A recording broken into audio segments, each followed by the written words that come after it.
bem-vindos aí a mais um programa de cibersegurança aqui no canal do CT.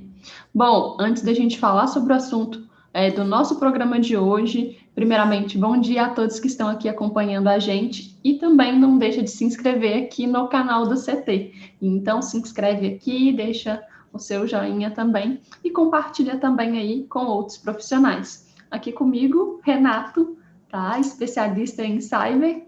E hoje qual que é o assunto, Renato? Principal aí do nosso programa? Hoje nós vamos concluir o tema da segurança em computação em nuvem, né? Com os pontos de como que é feita a validação de segurança nos sistemas em nuvem. Bom, a gente já vem falando sobre segurança em computação em nuvem. Então, a gente já tem muitos programas aqui, bastante conteúdo. Então, se você perdeu, assiste com a gente aqui esse programa, volta nos anteriores e assiste também para você acompanhar, porque foram muitos conteúdos valiosos sobre segurança em computação em nuvem. Mas vamos então aí ao nosso assunto de hoje. Vou compartilhar com vocês aqui um mapa mental, tá, da nossa aula, do nosso programa, para a gente falar aqui sobre, principalmente, dois assuntos principais, né, Renato? Os controles de segurança. Então, a gente vem falando sobre computação em nuvem, a gente já falou sobre diversos cenários e diversos focos diferentes, e hoje a gente vai trazer aqui esses controles de segurança. Isso, nós passamos, né, nos últimos programas pela questão do que é a computação em nuvem, quais que são as preocupações que a gente tem de segurança em computação em nuvem, quais são os principais riscos, como que como que o profissional que trabalha com computação em nuvem e o cliente de computação em nuvem tem que se portar, né, para ter um uso seguro dessa tecnologia. E aí, para que seja possível que a computação em nuvem seja segura, existem esses controles de segurança da computação em nuvem. Então é importante todo mundo conhecer para saber o que é feito para que aquilo tenha alguma segurança, né, aquela computação. Bom, e aí a gente vai abordar aqui alguns desses controles, né? Começando aí pelos dissuasivos. O que seriam esse controle de... Escrevi certo? Escrevi certo aqui. Ah, tá certo, Na é correria. dissuasivo mesmo. É uma palavra que a gente não Isso, costuma falar muito, né? É até difícil de pronunciar. exatamente. Mas é muito importante esse controle, né, Renato? Sim, Explica um sim. pouquinho. O conceito, o interessante é que esses conceitos aí, Michele, eles saem da segurança clássica. Então, quando a gente tem aquele estudo de segurança clássica, aquela estruturação da segurança, mesmo no mundo físico, a gente tem ações que são semelhantes a essas. Então, os controles de segurança dissuasivos são aqueles que o fornecedor da computação em nuvem, seja no nível de fornecimento que for, no nível de fornecimento de infraestrutura, de aplicação, de software, ele vai colocar em prática para dissuadir, ou seja, evitar desmotivar um invasor a fazer o ataque. Então, quando você tem dentro do site alguma coisa que indique que aquele site está protegido e que é difícil invadir e que se for feita uma invasão, o invasor ele vai ser punido, isso é classificado como um controle dissuasivo. Então ele vai evitar que o ataque até se inicie, porque quem vai tentar invadir, o potencial invasor, né, ele vai ser desmotivado, porque ele vai perceber, olha, vai ser difícil de eu invadir, se eu tentar invadir, eu posso ter problemas, eu vou ter problemas depois. Então, essa questão, o poder do controle dissuasivo, é isso que tem que ser utilizado. E aí a gente tem preventivo, né? E falar em prevenção, quando a gente fala em segurança, é um detalhe tão importante e às vezes tão ignorado, né, Renato? Pois E o é, que Michele. seria isso, esse controle preventivo aqui aplicado à computação em nuvem? Isso, quando você pensa em computação em nuvem, o principal controle preventivo é aquele que vai evitar que aconteçam falhas ou brechas para que sejam utilizadas e exploradas numa invasão. Então, evitar aqueles riscos que a gente vem conversando. Então, por exemplo, uma prevenção importante é somente habilitar as portas de comunicação no firewall, aquelas portas que elas são fundamentais. Então, deixar fechadas ou bloqueadas aquelas portas de comunicação em que não tenha necessidade cotidiana para estar aberta. ter uma porta ou outra, por exemplo, que vai ser utilizada para manutenção. Se for possível, se for viável, eu posso deixar essa porta fechada, bloqueada, e só abrir no momento que eu vou fazer essa manutenção de um determinado sistema. Então, isso é uma prevenção. Aí tem atualização de software, etc. São outros Então, pontos. você falou de uma aplicação, um exemplo, né, das portas de comunicação deixarem bloqueadas no Firewall. E é interessante que quando a gente entra na segurança eletrônica em um projeto de CFTV, virou um hábito muito comum as empresas, muitas empresas que atuam no setor ter pouco conhecimento na área de rede, na área de segurança, e é muito comum, inclusive hoje ainda, alguém disse isso, eu não sei porquê, mas que para abrir as portas de um gravador, eles poderiam fazer um DMZ no roteador e liberar todas, seria uma forma mais fácil. Então, é um hábito, é algo ainda muito comum de deixar liberado todas as portas de comunicação. Bem lembrado, viu, Michele? Esse tipo de atitude, a gente pode comparar com aquela pessoa que deixa uma cópia da chave da porta da casa dela debaixo do capacho, da porta do tapete de entrada. Então imagina, a chave está ali. Qualquer um que saiba que a chave está ali, abre, entra e domina a sua casa. Então você deixar na DMZ, no firewall, abertas todas as portas ou várias portas que não têm uma necessidade cotidiana para estarem abertas, é um risco enorme. E no mundo de computação em nuvem é muito semelhante, o conceito é o mesmo. Então, geralmente quando você tem, por exemplo, uma máquina virtual na Amazon, na Google, na Microsoft, na Azure, você tem no painel de administração, a gente até pode em outros programas mostrar esses painéis para ilustrar para o pessoal, você tem o controle de firewall ali. E aí fica na mão do usuário, do cliente, dizer quais portas ele quer liberar. No exemplo que você deu, que é muito bom das câmeras, na própria câmera você pode dizer que serviços estão habilitados, que portas estão habilitadas na câmera.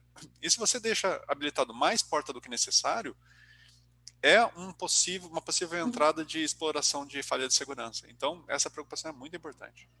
Inclusive, a gente tem um range grande de portas de comunicação e é muito comum também manter as portas padrões do fabricante.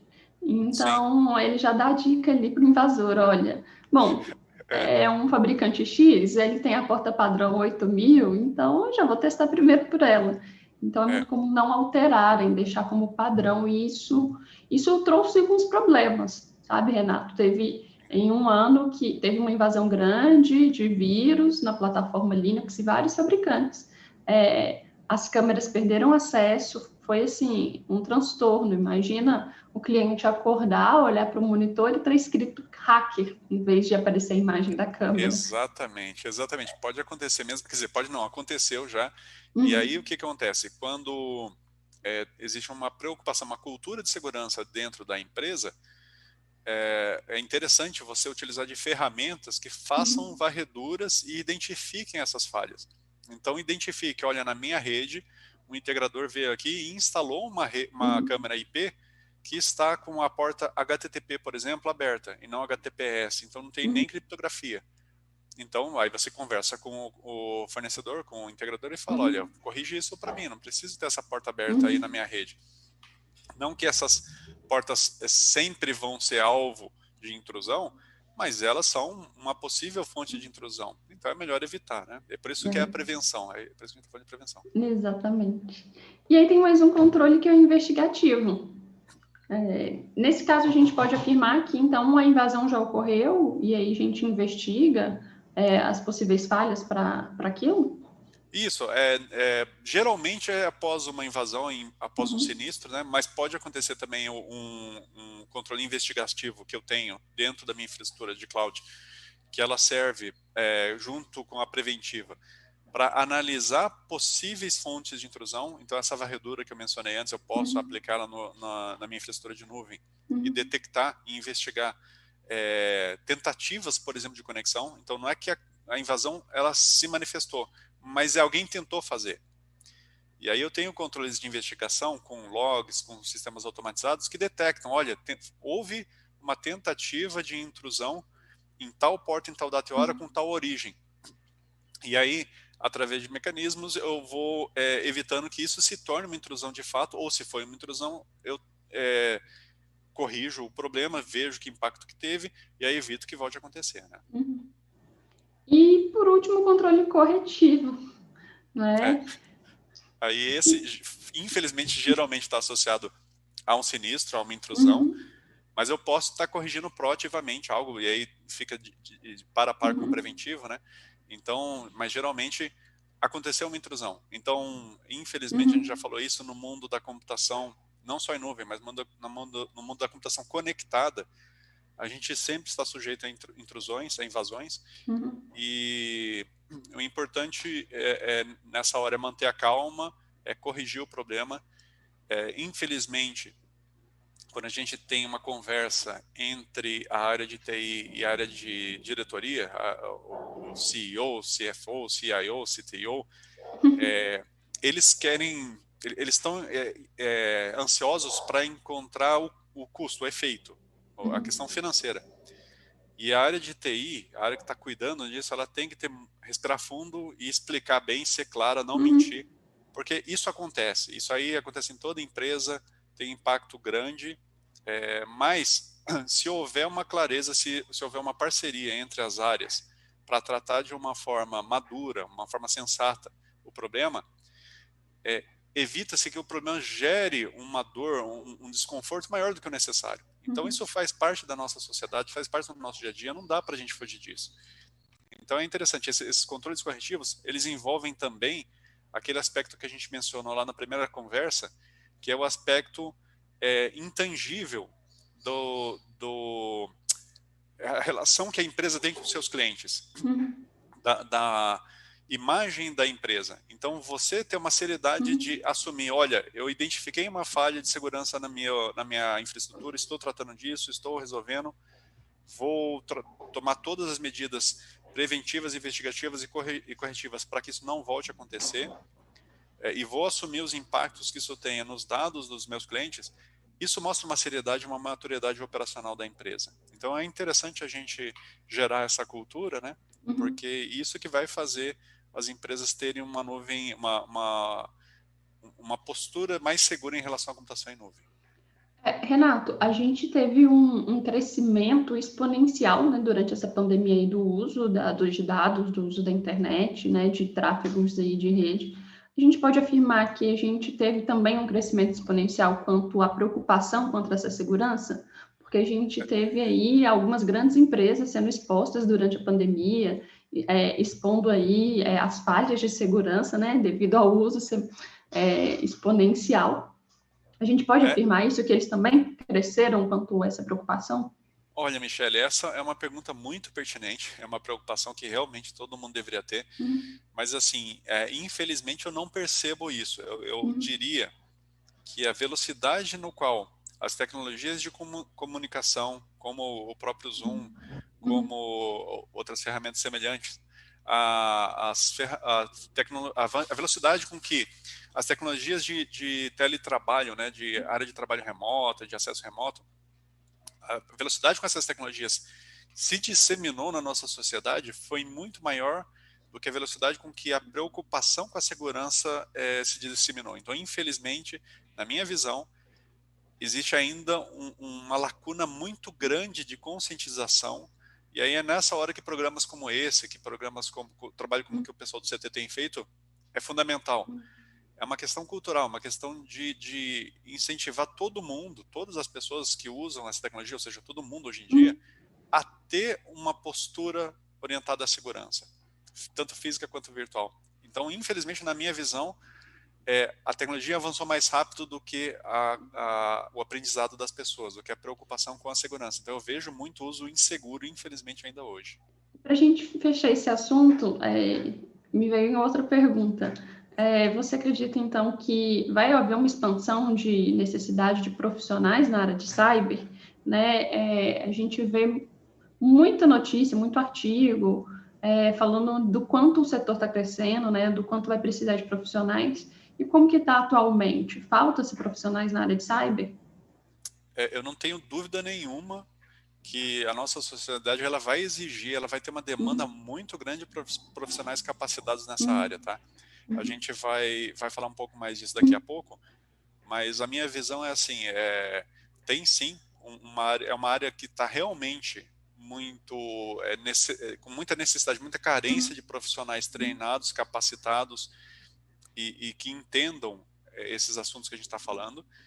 E isso em nível global, não é só no Brasil, não é só em São Paulo, a gente está falando globalmente. Então, para quem está aí estudando, quem está se formando, ou está, inclusive, procurando, eu não sei em que área que é interessante dentro da computação, dentro da TI, eu trabalhar, eu diria que é uma área que tem muito potencial, sim.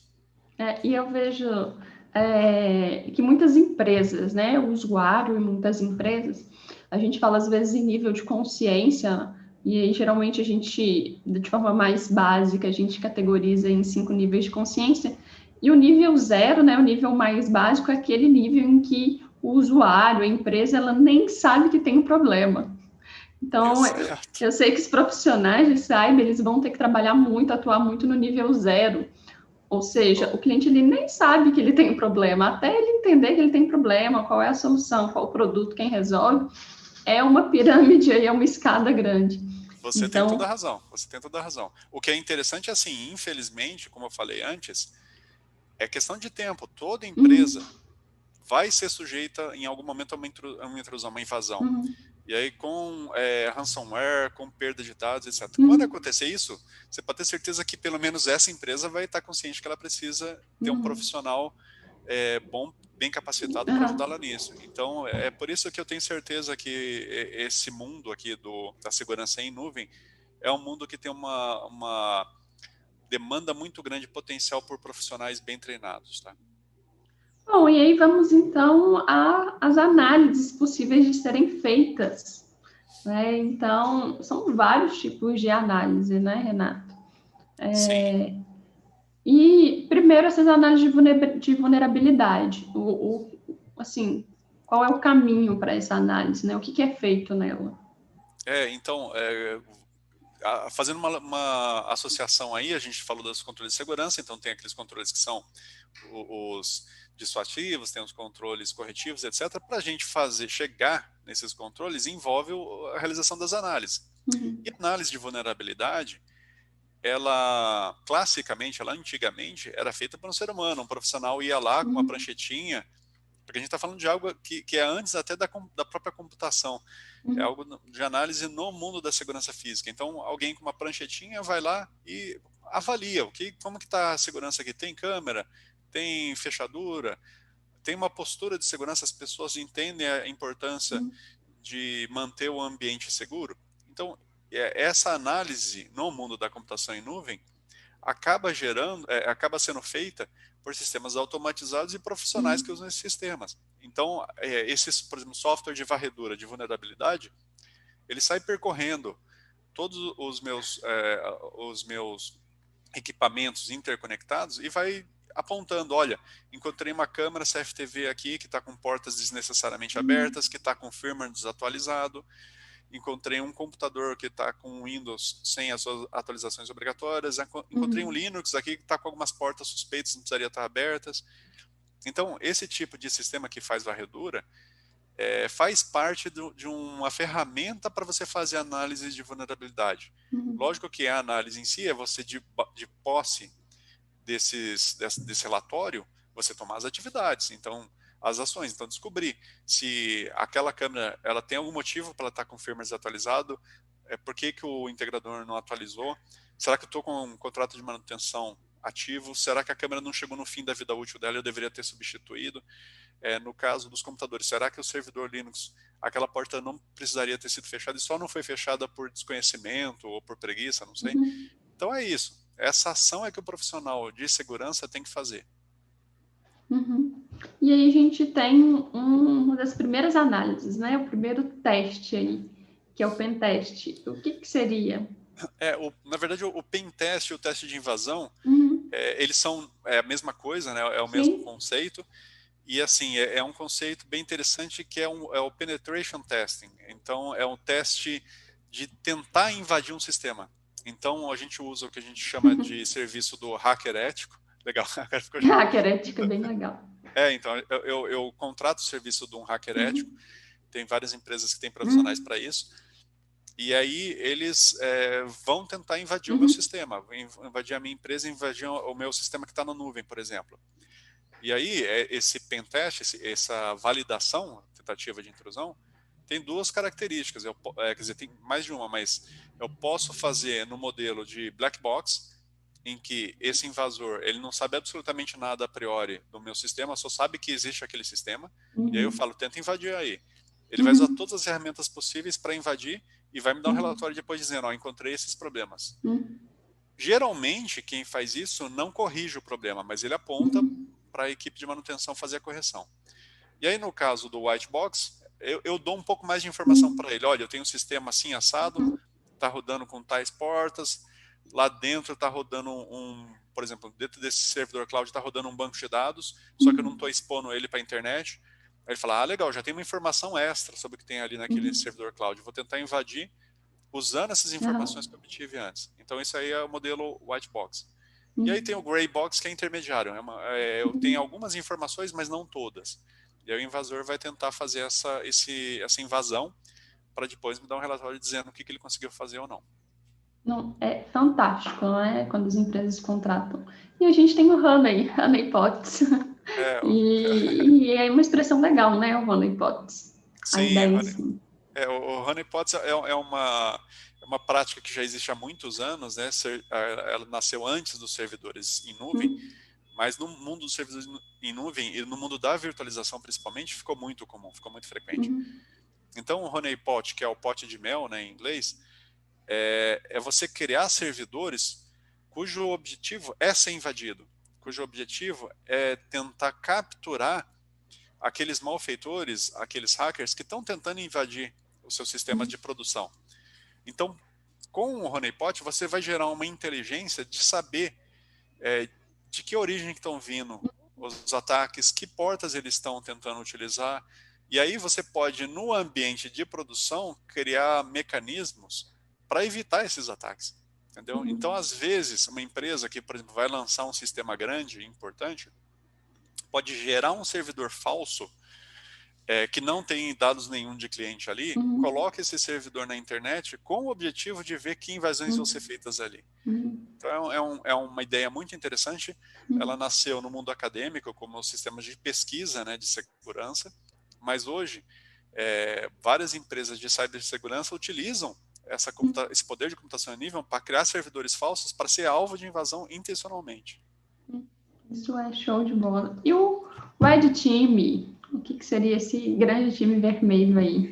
Então, eu tenho participado de conferências da área de segurança da ASIS, e aí esse tema do Red Teaming, ele ficou muito...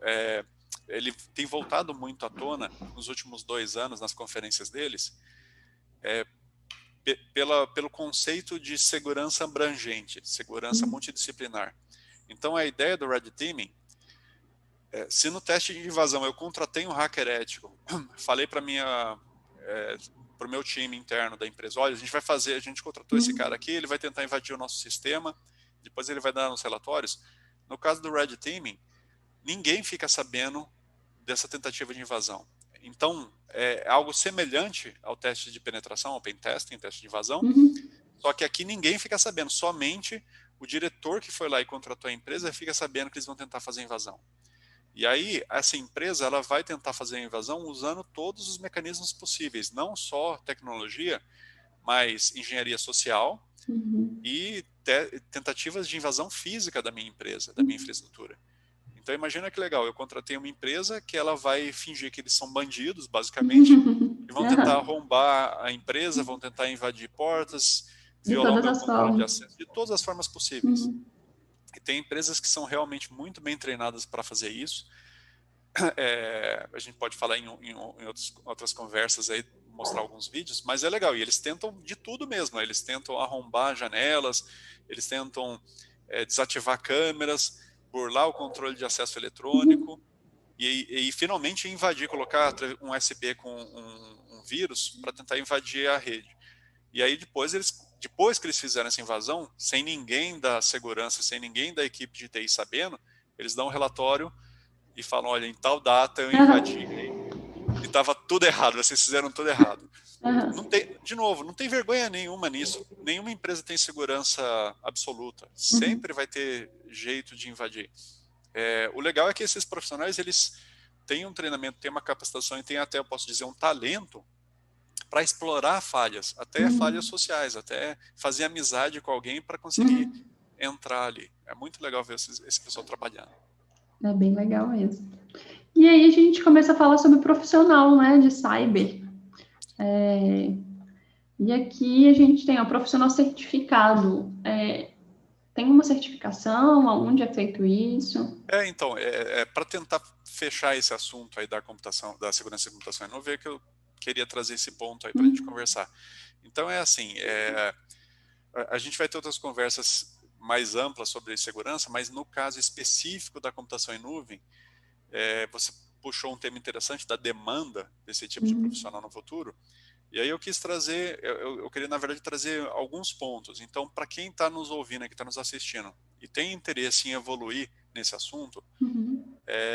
primeiro ponto que eu diria é assim, ó, foca no seu inglês. Então, é muito difícil trabalhar nessa área da computação de segurança em nuvem sem um bom inglês, nem que seja no nível técnico, mas você precisa aprender um bom inglês. Você tem que saber ler textos em inglês, instruções, sites, blogs em inglês, documentação de invasões que aconteceram, de falhas de segurança.